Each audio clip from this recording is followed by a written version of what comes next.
लगातार झारखंड में उठ रहे 1932 खतियान की मांग के बीच 1932 विरोधी मंच ने इसका खुलासा कर विरोध किया और 15 नवंबर 2000 को स्थानीयता का आधार बनाने की बातें कह रहा है।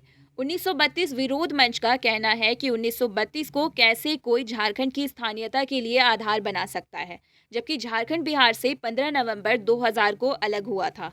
जब झारखंड की स्थापना ही 2000 में हुई है तो फिर 1932 का आधार क्यों स्थानीयता के लिए? यह मांग उचित नहीं हो सकता। यह एक सोची समझी राजनीति की जा रही है जिसके तहत झारखंड के युवाओं को यहाँ की जनता को उलझाया जा सके।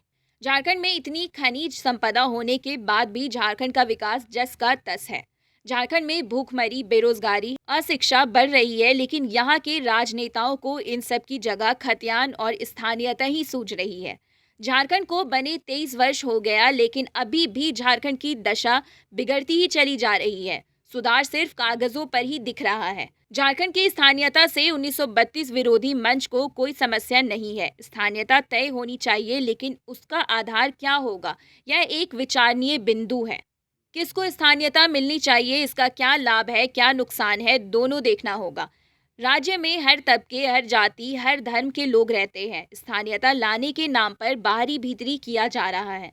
इससे एक डर का माहौल बनता जा रहा है राज्य में। जो लोग झारखंड में पिछले 50-100 सालों से रह रहे हैं, क्या उनका स्थानीयता का आधार जमी का कागज होगा? जिनके बच्चे यहीं जन्म लिए हैं, जिनकी पढ़ाई यहीं की है, उन्हें बाहरी बोल देने से बिहार, उड़ीसा, बंगाल, उत्तर प्रदेश वाले कहाँ जाएंगे? जिनकी पिछली पीढ़ियां यहीं रहती रही हैं, यही काम करती आ रही है, जो यही के होकर रह गए हैं। 1932 विरोधी मंच के संयोजक सागर तिवारी अपनी बात रखते हुए झारखंड में 1932 नियोजन नीति का विरोध कर रहे हैं और बोल रहे हैं कि इस नीति से पूरे झारखंड में गृह युद्ध की संभावना बन जाएगी। बिहारी, बंगाली, सिख, मुसलमान या अन्य लोगों का क्या होगा जिनकी पीढ़ियां यहाँ पर हैं और जो झारखंड को अपना चुके हैं? यही इनको बाहरी बोला जा रहा है। तो यह एक तरह की राजनीति है और इस राजनीति का नाम ही अशांति फैलाना है और झारखंड को मणिपुर जैसे अन्य राज्यों की तरह बर्बाद होता देखना चाहते हैं। 1932 खतियान को यदि स्थानीयता का आधार बनाया जा रहा है तो हम दावे के साथ बोल सकते हैं कि बहुत से हमारे आदिवासी परिवारजनों के पास भी अपनी ज़मीनों की कागज़ नहीं होगी, फिर उनका क्या होगा? सागर ने अपनी बात रखते हुए कहा कि मैंने देखा है कि 1932 का समर्थन सिर्फ एक सरनाम वाले लोग ही कर रहे हैं। इनका समर्थन और कोई नहीं कर रहा है। पूरा झारखंड 1932 पर एक नहीं है, इसलिए 1932 विरोधी मंच ने निर्णय लिया है कि इस मुद्दे को 11,000 लोगों के हस्ताक्षर और पत्र के द्वारा राज्य के राज्यपाल, मुख्यमंत्री, देश के प्रधानमंत्री को इस मुद्दे की जानकारी दी जाएगी और सभी से निवेदन किया जाएगा कि उचित निर्णय लेकर राज्य में संभावित गृह युद्ध को रोका जाए व स्थानीयता का आधार 15 नवंबर 2000 को बनाया जाए। संवाददाता सम्मेलन में संयोजक सागर तिवारी, आशुतोष चौबे, प्रदीप सिंह, कमल, धर्मवीर महतो, अश्विनी सिंह, राजकुमार पाठक, विवेक सिंह, अविनाश, अमरेंद्र सिंह, अनूप सिंह, विशाल सिंह, निखिल, आनंद, उपमन्यु, सूरज तिवारी आदि उपस्थित थे।